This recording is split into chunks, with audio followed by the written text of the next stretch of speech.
ពីយប់3ថ្ងៃនៅសៀមរាបតាមដានវីដេអូអូនទាំងអស់គ្នាអូនអាកូនប៉ា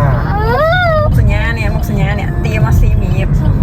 គេទាមកសៀមរាបគេរៀនបានលេខ1វ៉ាវសញ្ញាស្ងាត់មកដល់សៀមរាបដាក់បាត់អីហ្នឹង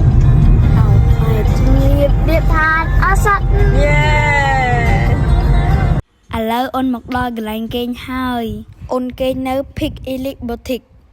ហើយម៉ាមីកំពុងថតពីបន្ទប់ឲ្យបងប្អូនមើលបន្ទប់គេស្អាតណាស់បងប្អូនបែបបុរាណហើយម៉ាមីដើរនេះគឺអូនអ្នកថតឲ្យបងប្អូនថតហុកលេងដោយសារចាំពួកម៉ាក់ម៉ាមីគាត់ដុតមាន់យកមកឲ្យញ៉ាំស៊ីទៅណាវាមិនពុលទេណាវាមិនពុលទេបើយពុលពួកខ្ញុំស៊ីកុំរួចដែរបាទ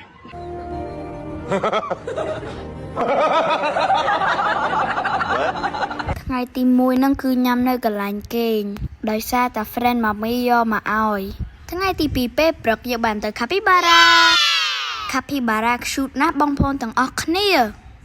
ហើយ ticket ដែលយើងទិញចូលហ្នឹងយើងអាចមកយកដូរអីវ៉ាន់បាននេះបងប្អូននូនដូរយកកាបូបឲ្យម៉ាមីអូហើយចេញពី Capybara យើងតដំណើរទៅប្រាសាទអង្គរវត្ត Let's go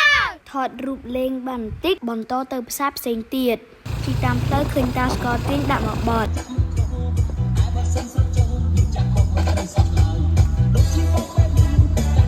ឥឡូវបានមកដល់ខ្លងទ្វារទន្លេហើយម៉ាមីអូននេះចុះដើរដែលឌីថតប៉ុន្តែជាប់ឡានម៉ូតូនេះប្រាសាទព្រះខ័នចំណែកមួយនេះស្ពានប្រាសាទនាគព័ន្ធឥឡូវមកដល់ប្រាសាទប្រែរូប